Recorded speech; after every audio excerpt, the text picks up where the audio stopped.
नमस्कार मेरे प्यारे विद्यार्थियों, कैसे हैं आप सभी।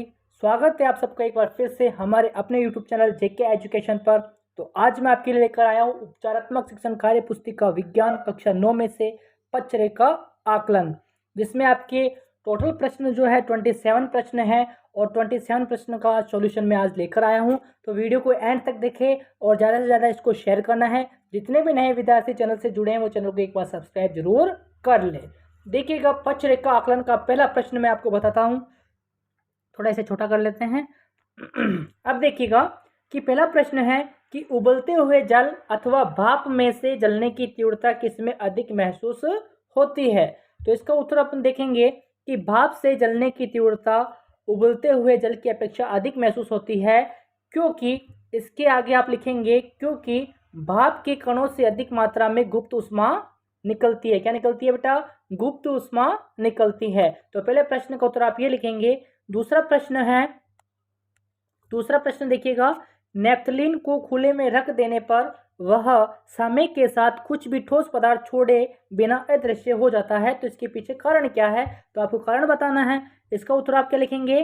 क्योंकि नेफ्थलीन एक ऊर्ध्वपातित पदार्थ है जो ठोस से सीधा ही गैसीय अवस्था में परिवर्तित हो जाता है। तो दूसरे प्रश्न का उत्तर आप ये लिखेंगे। अगला प्रश्न देखिएगा, तीसरा, कि बहुपरमाणुक आयन क्या होते हैं, उदाहरण दीजिए। बहुपरमाणुक आयन क्या होते हैं, उदाहरण दीजिएगा। तो इसका उत्तर आप लिखेंगे, परमाणुओं के समूह जिन पर नेट आवेश विद्यमान है उसे बहुपरमाणुक आयन कहते हैं। जैसे कि अमोनियम हो जाएगा NH4 प्लस सल्फाइड यानी कि SO4 आदि यहाँ पर हो जाएंगे। चौथा प्रश्न देखिएगा। चौथा प्रश्न है, यदि तत्व का परमाणु क्रमांक 5 हो तो तत्व की संयोजकता क्या होगी? तत्व का नाम भी आपको बताना है। ठीक है, क्या दे रखा है यहाँ पर? परमाणु क्रमांक 5 दे रखा है। यदि तत्व का परमाणु क्रमांक 5 हो तो तत्व की संयोजकता क्या होगी? तत्व का नाम भी आपको बताना है। तो बोरोन एक रासायनिक तत्व है, इसका प्रतीक बी है। क्या होता है? बी। बोरोन एक रासायनिक तत्व है, इसका प्रतीक बी और परमाणु क्रमांक 5 है। इसकी संयोजकता क्या है? इसकी संयोजकता हो जाएगी 3। पांचवा प्रश्न देखिएगा, बोर के परमाणविक मॉडल की दो विशेषताएं लिखिएगा। तो बोर के परमाणविक मॉडल की दो विशेषताएं क्या क्या हो जाएगी? परमाणु के केंद्रीय भाग में छोटा धनात्मक आवेश वाला नाभिक होता है। दूसरा आप लिखें, तथा उसके चारों ओर वर्ताकार कक्षा में इलेक्ट्रॉन में चक्कर लगाते हैं। छठा प्रश्न देखिएगा। छठा प्रश्न है, न्यूट्रॉन की खोज किसने की थी? बताइएगा, न्यूट्रॉन की खोज किसने की थी? तो आप सबको पता है न्यूट्रॉन की खोज जो है जेम्स चैडविक के द्वारा यहाँ पर की गई थी। किसके द्वारा की गई थी? जेम्स चैडविक के द्वारा न्यूट्रॉन की खोज यहाँ पर की गई थी। प्रश्न आपसे पूछा जा सकता है, तो ध्यान में रखिएगा। अगला प्रश्न देखिएगा, सातवां प्रश्न यहाँ पर देखेंगे, समस्थानिक तथा संभारिक में कोई अंतर लिखिएगा। तो समस्थानिक तथा संभारिक में कोई आपको एक अंतर आपको लिखना है। सबसे पहले देखिएगा, एक ही तत्व के वह परमाणु जिनकी परमाणु क्रमांक तो समान हो परंतु परमाणु भर अलग अलग हो, समस्थानिक कहलाते हैं। वापस से, एक ही तत्व के वह परमाणु जिनकी परमाणु क्रमांक तो समान हो परंतु परमाणु भार अलग अलग हो, समस्थानिक कहलाते हैं। दूसरा आप देखेंगे, विभिन्न तत्वों के वह परमाणु जिनका परमाणु भार तो समान होता है परंतु उनकी परमाणु क्रमांक समान नहीं होते हैं, संभारिक कहलाते हैं। ठीक है, दूसरा पॉइंट इस लाइन की इधर है आपका, और यहाँ पर जो है ये प्रश्न 8 का उत्तर यहाँ पर दे रखा है। देखिएगा, प्रश्न 8 है कि प्लास्टिड कितने प्रकार के होते हैं, स्पष्ट कीजिएगा। तो प्लास्टिड दोहरी झिल्ली से बंधे अंग है। ठीक है, प्लास्टिड क्या होता है? दोहरी झिल्ली से बंधे अंग हैं जो प्रकाश संश्लेषण में मदद करते हैं। इनमें कुछ विशिष्ट रंग द्रव्य होते हैं जो पौधों को विशिष्ट रंग प्रदान करते हैं। इन वर्णकों के कारण प्लास्टिड जो होगा वो 3 प्रकारों यानी कि क्लोरोप्लास्ट, क्रोमोप्लास्ट और ल्यूकोप्लास्ट में विभाजित किया जाता है। ठीक है, तो 8वें प्रश्न का उत्तर आप ये लिखेंगे। अगला प्रश्न देखते हैं। चलो अगले प्रश्न की ओर चलते हैं कि केंद्र के कार्य लिखिएगा। तो आपको केंद्र के कार्य बताना है। केंद्र के क्या क्या कार्य हो जाएंगे?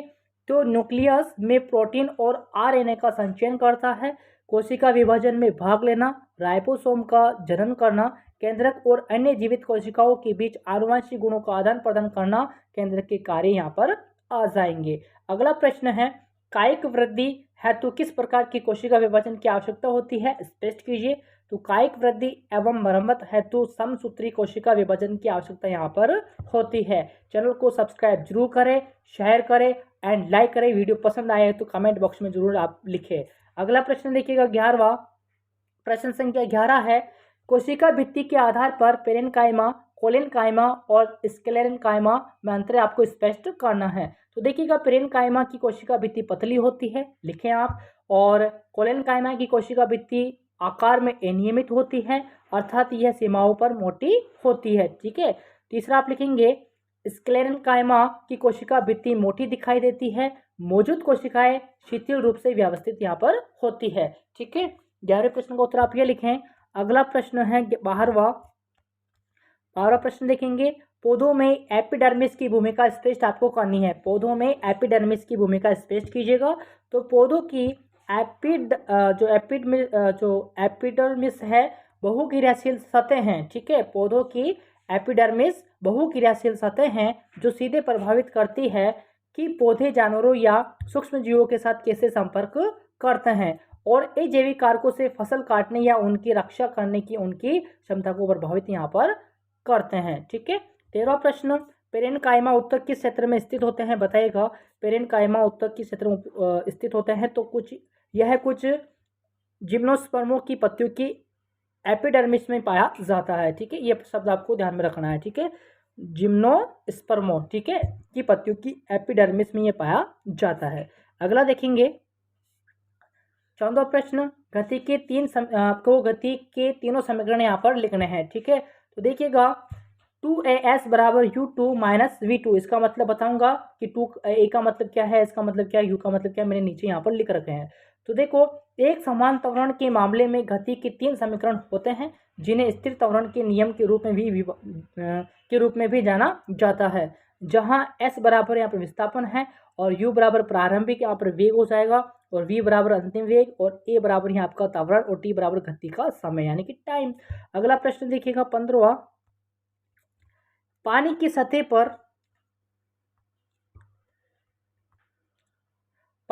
सतह पर लोहे की कील डूब जाती है परंतु कॉर्क सतह पर तैरता रहता है, कारण स्पष्ट कीजिए। ठीक है। प्रश्न इंपॉर्टेंट है, एग्जाम में आ सकता है आपके या आया होगा। अभी एग्जाम जो चल रहे हैं, शायद साइंस का पेपर आपके हो गया है 9th क्लास के।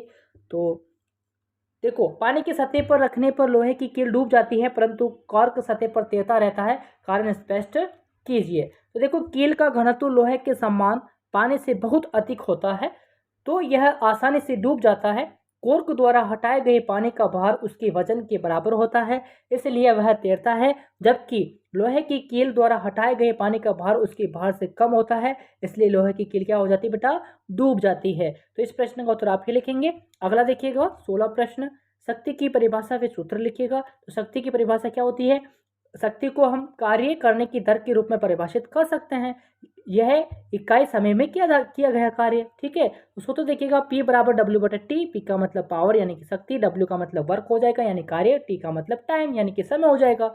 अगला प्रश्न देखिएगा। तो 16 प्रश्न का आंसर आप ये लिखें। अगला देखो 17वां प्रश्न, 1 किलोवाट में कितने वाट होते हैं, तो 1 किलोवाट में आपके 1000 वाट हो जाएगा, तो 2 किलोवाट में 2000 वाट हो जाएगा, 3 किलोवाट में 3000 वाट हो जाएगा, सीधी सी बात है। 18वां प्रश्न देखें, तरंग दैर्ध्य की परिभाषा लिखिएगा। तो तरंग दैर्ध्य एक तरंग का गुण है जो क्रमिक तरंगों के बीच समान बिंदुओं के बीच की दूरी यहाँ पर आ जाती है। 19वां प्रश्न, आवर्तकाल किसे कहते हैं, तो एक आवर्ती को पूरा होने में लगने वाला समय आपका आवर्ती का आवर्तकाल यहाँ पर कहलाएगा। ठीक है। अगला प्रश्न देखिएगा 20वां, आवर्ती की परिभाषा लिखिए। तो आपको आवर्ती की परिभाषा यहाँ पर लिखनी है। तो हर्ज और प्रति सेकंड समान इकाइयाँ है, अर्थात 1s-1 बराबर 1। तो हर्ज एक चलती लहर का वर्णन करते समय आवर्ती का मतलब उन चोटियों की संख्या है जो एक निश्चित समय में एक स्थिर बिंदु से गुजरती है। ठीक है। तो 20वें प्रश्न का उत्तर आप ये लिखे, बिल्कुल सटीक है। अगला प्रश्न देखिएगा 21वां, अवश्रव्य ध्वनि तथा प्राध्वनि में अंतर लिखिएगा। तो अवश्रव्य ध्वनि तथा प्राध्वनि में आपको अंतर बताना है। तो अवश्रव्य ध्वनि में लिखिएगा 20 हर्ज से नीचे से आवर्ती वाली ध्वनि आपकी तरंगों को अवश्रव्य तरंग कहा जाता है और प्राध्वनि जो होगी 20,000 हर्ज से अधिक आवृत्ति की ध्वनियों का जो है प्राध्वनि इसे कहा जाता है। ठीक है, 20,000 हर्ट्ज होनी चाहिए। अधिक आवृत्ति की जो ध्वनि होगी उसको प्राध्वनि कहेंगे, और 20 हर्ट्ज से नीचे की जो आवृत्ति जो ध्वनि होगी उसको अपन अवश्रव्य तरंगे कहेंगे। ठीक है, यहाँ पर तरंगे नहीं है बेटा, ध्वनि है। ठीक है बेटा, अवश्रव्य ध्वनि या फिर तरंगे कहेंगे। ठीक है, 22वां प्रश्न देखिएगा, ध्वनि की चाल मुख्यतः किन दो बातों पर निर्भर करती है? तो ध्वनि की चाल के लिए एक तो माध्यम होना चाहिए और एक वातावरण होना चाहिए। तो माध्यम और वातावरण जो होगा इस पर निर्भर ये करेगी। ठीक है, 23वां प्रश्न है कि अंतरा फसलीकरण से आप क्या समझते हैं? इसके दो उदाहरण आपको लिखने हैं। देखिएगा, जो अंतरा फसलीकरण है ये क्या होता है? अंतरा फसलीकरण दो या दो से अधिक फसलों को एक साथ एक ही खेत में निर्दिष्ट पैटर्न पर उगाना है, जिसमें कुछ पंक्तियों में एक प्रकार की फसल तथा उसके एकांतर दूसरी प्रकार की फसल उगाना। जैसे कि उदाहरण देखो, सोयाबीन प्लस मक्का हो गया, बाजरा प्लस लीशिया हो जाएगा, है ना। तो इसका मतलब क्या हुआ? जो दो या दो से अधिक फसलों को एक ही साथ एक ही खेत में निर्दिष्ट पैटर्न पर उगाना होता है, यानी दो फसलों को एक ही साथ में एक ही खेत में उगा देते हैं। ठीक है, अगला प्रश्न है, फसल चक्र की परिभाषा लिखिए। तो फसल चक्र की परिभाषा आपको बतानी है। देखो, किसी निश्चित क्षेत्र पर निश्चित अवधि के लिए भूमि की उर्वरता को बनाए रखने के उद्देश्य से फसलों का अदल बदल कर उगाने की क्रिया को फसल चक्र कहते हैं। यहाँ पर अदल बदल लिख रखा है मैंने। ठीक है, अदल बदल, यहाँ पर मैंने आदान प्रदान लिख दिया था पहले, तो यहाँ पर अदल बदल आएगा। ठीक है, तो अदल बदल कर उगाने की क्रिया को फसल चक्र यहाँ पर कहा जाता है। अगला प्रश्न देखेंगे 25वां, कि भारतीय मधुमक्खी का वैज्ञानिक नाम क्या है? देखिएगा, भारतीय जो मधुमक्खी आ जाएगी उसका वैज्ञानिक नाम क्या होगा? खेरा या भारतीय मौन यानी कि एपिस सेरेना इंडिका यहाँ पर आ जाएगा। ठीक है, जैसे ग्रामीण क्षेत्रों में मधुमक्खी की प्रजातियां सतकोचवा मधुमक्खी भी यहाँ पर कहा जाता है। अगला प्रश्न है कि पशुपालन के दो उद्देश्य लिखिएगा। अब सबको पता है कि पशुपालन का मुख्य उद्देश्य दूध उत्पादन, अंडे का उत्पादन, मांस, मछली और शहद का उत्पादन बढ़ाना है। दूसरा है कि पशुपालन के द्वारा हुए लाभ से कृषि कार्य सुगमता से यहाँ पर चलता है। ठीक है, 27वें प्रश्न देखिए, सेरीकल्चर की परिभाषा लिखिए। आपकी किताब में शायद मेरीकल्चर होगा, तो मेरी नहीं, यहाँ पर सेरीकल्चर आएगा। तो सेरीकल्चर की परिभाषा आपको बतानी है कि कच्चा रेशम बनाने के लिए रेशम के कीटों का पालन सेरीकल्चर या रेशम कीट पालन यहाँ पर कहलाता है। तो देखो, रेशम कीट पालन को क्या कहा जाता है? सेरीकल्चर कहा जाता है। तो उम्मीद करता हूँ वीडियो जरूर पसंद आई होगी। तो ज़्यादा से ज़्यादा इसको विद्यार्थियों के पास इसको शेयर करना है, और जितने भी नए विद्यार्थी चैनल से जुड़े हैं वो चैनल को एक बार सब्सक्राइब कर लीजिए। एक एक प्रश्न के उत्तर मैं आपको वापस बता देता हूँ, ताकि आप वीडियो को रोक के आसानी से लिख सकें।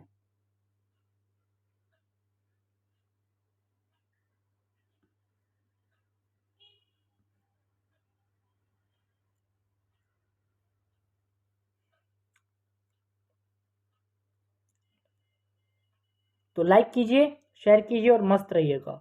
धन्यवाद।